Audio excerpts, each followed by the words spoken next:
What's up guys, welcome back to the channel. As you can see, we're back here in Forza Horizon 4 today, and as you can probably tell from the screen, we are going to be checking out the new car for the spring season, the 2008 Koenigsegg CCGT.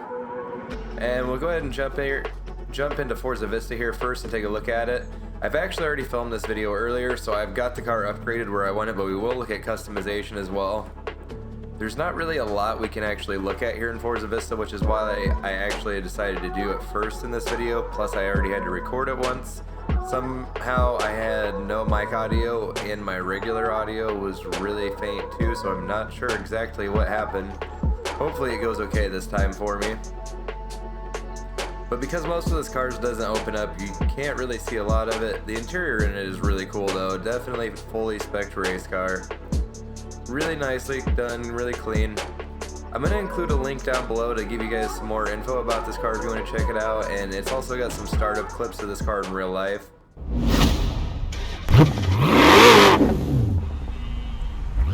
See in the game, it doesn't sound bad. From the inside view, it's definitely very muted to where it should be, especially being a race car with no sound insulation or anything inside of the cabin really. In real life, this car is extremely deep and nasty sounding. It really sounds like a really well done American V8, to be honest. And it puts out about 600 horsepower in real life from the factory, which the game is right around there too. I believe it's like 630 horsepower or something like that here in the game. And this car actually uses an NA V8 if you didn't know. It does not use the turbocharged motor like most of the other Koenigsegg's do. And this car was originally being built to race for GT1 series races at Le Mans.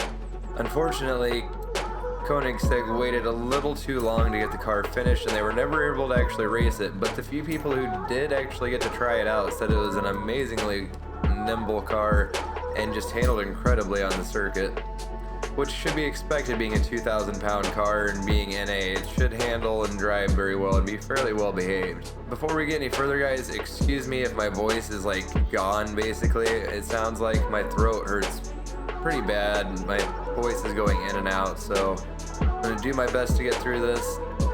We can get the racing V12 in it, we can get the 5.1 V8 twin turbo, which I'm pretty certain is the Koenigsegg engine that's in like the Regara, the Agera, most of their other models. Oh, another thing I wanted to mention before I forget is this car is actually based on the CCR, but it's got a lot of CCX components on it, like the headlights and some other little bits and pieces. So it is based off of another Koenigsegg car. It just was highly modified to race in the GT1 class. Obviously, we can do all-wheel drive swap to it. I'm not going to be doing that. Like I said, I do already have all the mods I'm going to use on it. I'm just going to show you guys what you can get. I thought this one was pretty interesting. You can only get a centrifugal supercharger, which actually kind of makes sense because it does keep the power band fairly good for this car for what it's designed for. We are already on race tires. We can go up to rally. I'm not even going to go in there. We can go up to a 335 front. I decided on the 325. The car is super grippy. It really doesn't need the 335 in the front. We can do 340 in back, which is what I do have on it. And that's because mostly I switched to sim steering today to try it out in the game, and the cars can be really finicky on throttle, and there's no way to really adjust the sensitivity of throttle in Forza like you could in Project Cars or other games. So it makes it a little hard to control throttle, especially in something like this coming out of corners. This car doesn't really have any issues though. It's got so much grip, there's no problem. And as far as wheels, you can only upgrade the rear rim size. You can go all the way up to a 21, which the profile actually matches the front, but I think it kind of looks a little goofy. I just stuck with stock. I want to keep this car as close to the original as I can. So you can see I did do what would be, I think, a 20 mil spacer in the front just to bring it out to the very edge of the front. Same goes in the back. The 20 mil like brings it right to it. If you go a little further, you can pull it off. It doesn't look bad, but it sticks out just a little far for my taste, and you don't really gain a lot of stability, I don't think, from it.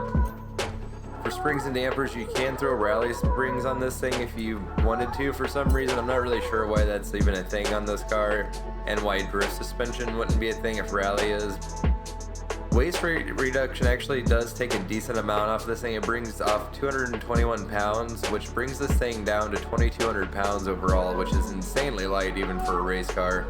they actually had to ballast this thing to bring the weight up high enough to get it to regulations for the class they were building it for. As you can see, I do have the race intake on it. I believe we gained 16 horsepower, so not a huge gain.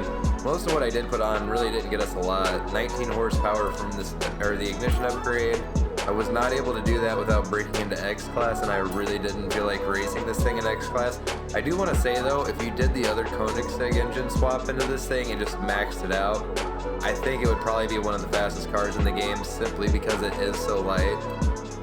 And as you can see, you can do 2 restrictor plates. The first one adds another 48. If you go with the max one, it adds another 95 horsepower.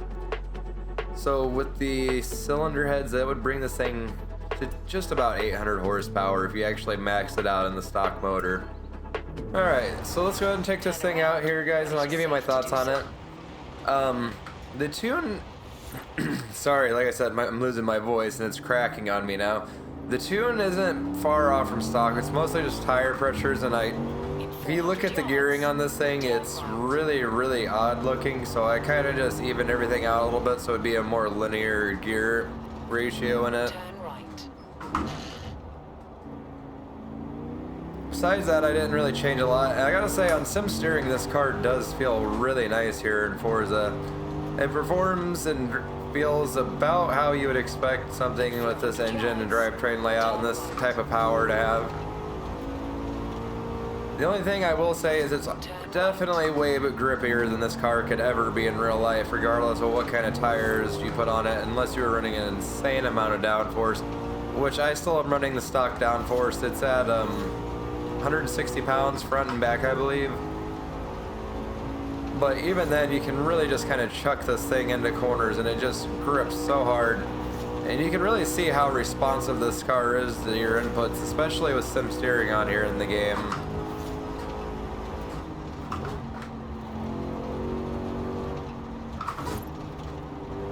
A lot of the reason I've always used normal steering here in Forza 2 on the wheel is because I drift so much. And something just has always felt really off to me in Forza with sim steering when it comes to drifting. I have never been able to quite figure out what it is. I'm sure I could get it down if I just practice it more, which is what I'm planning on doing, but I just had never wanted to really commit that time when it just, something didn't feel quite realistic to it about me. Or, about me. Wow, yeah, you can tell I'm sick and I'm kind of out of it. Something didn't really feel that realistic about how the cars react on sim steering in the Forza Motorsport and Horizon titles. I have been getting the hang of it in Motorsport. I've been playing it a little bit on sim steering here and there, but it still just doesn't feel quite right to me. It's definitely not anywhere near like drifting in real life or in Assetto. Obviously, a lot of this stuff carries over onto the wheel, even in Forza Motorsport, but like I said, something about sim steering in that game is just off.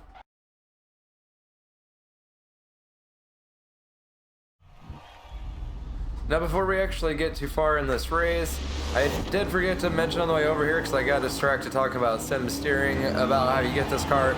All we have to do is get 50% completion to unlock this, and to do that, if you actually do the qualifying for Ranked Adventure, and you also do the monthly rivals and get 30 stars on the new story mission, all you actually have to do is the PR stunts and I think 1 daily objective. You might not even need the daily objective to get to 50% and unlock this thing, so it is insanely easy. If you have the Rimac and you want a tune that's good for doing all the PR stunts, I actually have a few of them up, one for every season, and it just makes doing the jumps and the speed zones insanely easy. And there's that sim steering coming to bite me right there. A little too much throttle in first gear and this thing just snapped around. But yeah, it was very easy to get. It literally took me like 5 or 10 minutes. I just fast traveled between the different PR stunts, knocked them out, and had the car unlocked. So I definitely did not get a whole lot of practice before trying to film this video. Even though I played for like a half hour recording the video earlier, that's like an hour I've played this game in a week, I want to say, because I've just been playing other sims like Project Cars, Assetto Corsa, and Dirt Rally the last week or so. Really, I've kind of just gotten a little bored with Horizon here because I am just kind of running out of things to do. I have basically every car in the game now. And they're not really giving me much to do during the seasons that are worth it for me other than unlocking the new vehicles, so I just haven't played it. I've been spending my time doing more productive forms of driving on my rig.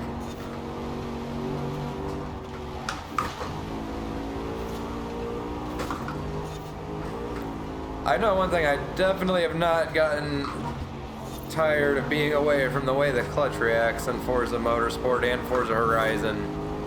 I rarely ever have an issue in other actual sims shifting gears, but here in Forza, somehow I manage to grind gears at least a couple times every video, I think. I've tried a lot of different dead zones too, but nothing seems to really work. And I'm really babying this car. I know I am from my experience with it earlier when I recorded this the first time. You can really throw this thing around corners, but I've been playing, like I said, sim titles so much lately. I know how much grip I should have going around a lot of these corners, but being here in Horizon, I obviously have way more grip than I think I do.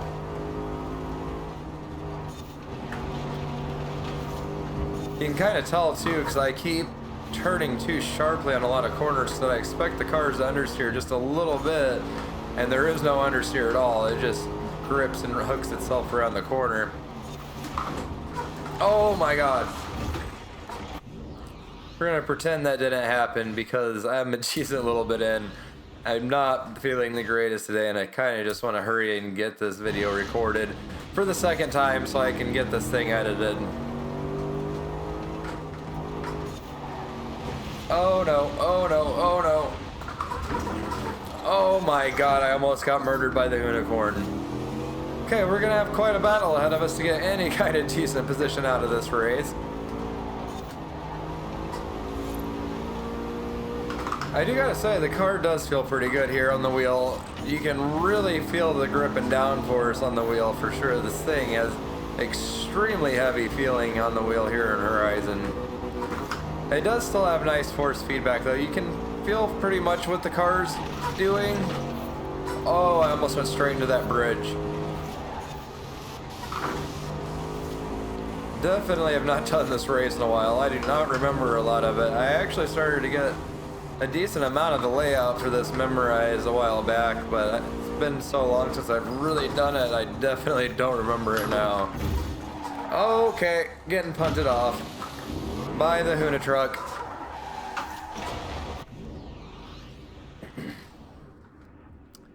And once again, we'll just pretend that that did not happen. I wonder if I go further back if I can get him to not hit me. That was kind of ridiculous. Yep, you can go ahead and just plow through the corner. I'm cool with that.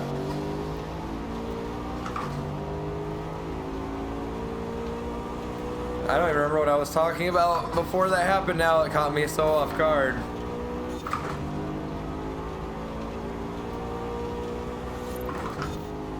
I believe I was talking about force feedback, but anyways, the car does feel really good here in Forza. They did do a pretty good job on it. It doesn't really feel like they were kind of recycled another car entirely. It does feel a little bit different than the other Koenigsegg's, especially in power delivery since this is an NA car.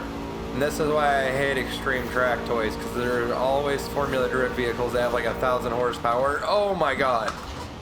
That are just going to destroy you on the straightaways and then brake check you in the corners.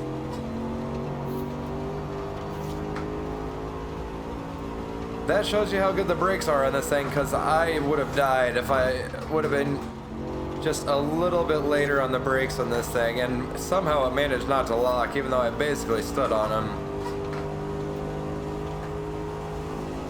And here he comes, because we have a nice open section here that's fairly straight. You can see how much his car is just, kind of floating around over these bumps.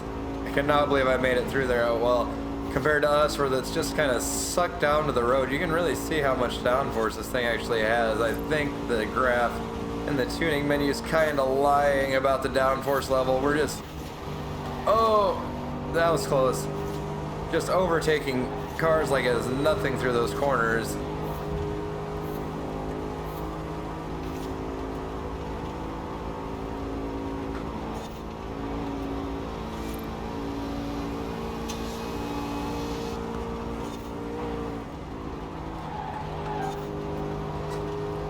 Like that corner right there would be death in a lot of cars if you were going that fast. I have gone into those houses I don't know how many times thinking I had it in a lot of different vehicles that actually do have a decent amount of downforce in this game. And somehow this thing just is glued.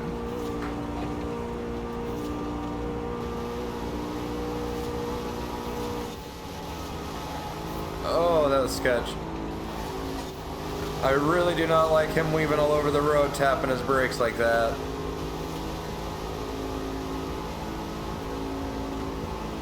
We actually made up a decent amount of places. I was getting ready to say till that unicorn came out of nowhere again, up the inside. See, they just have so much speed on these little straights, and then as soon as we hit a corner, they're just done. Oh, I thought for sure I was gonna get rear-ended there.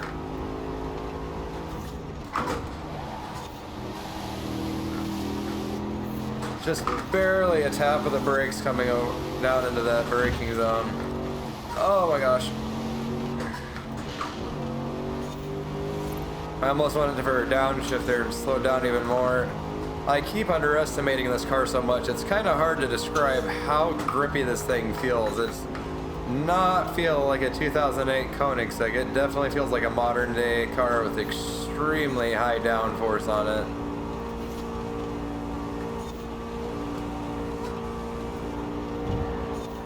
Oh, I just got tagged a little bit on the rear end, I think.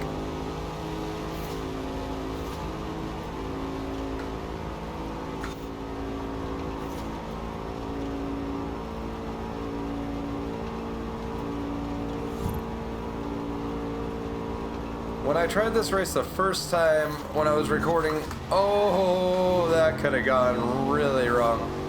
When I was trying to do this race the first time, I actually set up a custom blueprint that was anything goes, just because I knew Extreme Track Toys would have a lot of cars that would just be extremely overpowered and not handle. So it'd be kind of an odd group of cars racing. And I kind of just backfired in my face doing that, because all the cars that ended up putting in anything goes were also cars that were extremely overpowered, had no handling, so they would just destroy me on all these stretches of road that you do have here in the Goliath. And the only chances I was getting to pass anybody was in the corners, especially because I do have the difficulty set a little higher. Oh my gosh.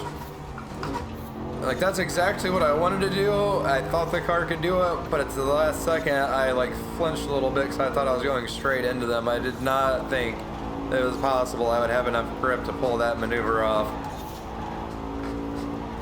Like, just when you think you're out of grip in this car, you just turn in a little bit more and the car will definitely do it.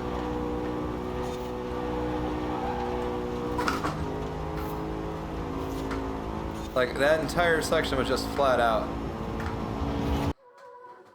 I gotta say, that's gotta be the most impressive thing about this car.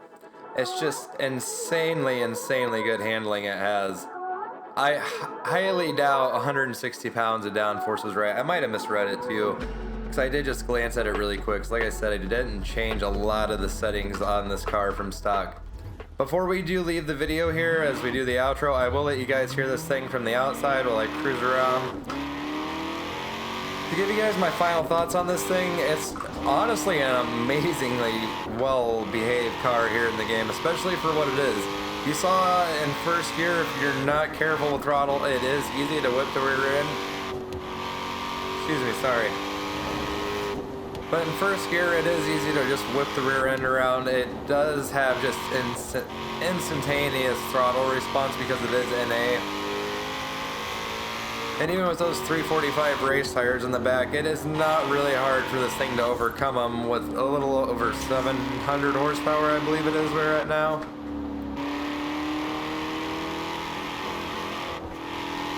If you guys haven't done it already, I do highly recommend you go out and get this car. Like I said, it's stupid easy to get it. If you have the Rimac, go ahead and get one of my tunes. It's super easy to knock out those PR stunts with it. I'm actually in the top 1% in the world leaderboards, and just about every speed zone and stunt jump using those tunes for the Rimac. So they're definitely tested and proven to work. Oh my gosh, that was close. Anyways, guys, I really hope you enjoyed the video. I really hope you guys get a chance to get this car and give it a shot for yourselves. It's really fun to drive, especially if you have a wheel. If you have a wheel, this car is just amazing feeling in this game compared to a lot of the other cars, especially the Koenigsegg. They're just kind of lazy feeling a lot of times. And you can tell they're actually fairly heavy cars, and they really need all that power to overcome that weight and hit the speeds they do.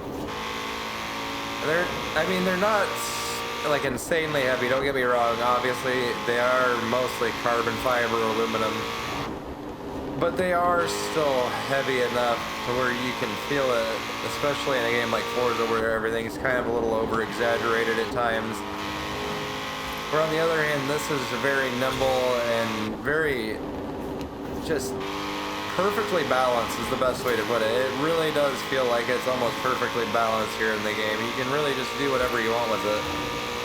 And the car responds perfectly to it. Like you can see, I'm just weaving in and out, going 170 some miles an hour, and the car is not even attempting to break loose or kill me in any way. So it definitely is a really great car to do some racing with. It does sound pretty decent from the outside, still nowhere near as aggressive and deep sounding as the real car is. But you can't really fault them at the same time for that, because if you've ever heard audio clips of this car in real life, I don't think you can actually really capture that kind of sound in a game. Anyways, guys, I really hope you enjoyed the video. If you did, don't forget to hit the like button down below, comment, and subscribe, and I'll see you guys in the next one.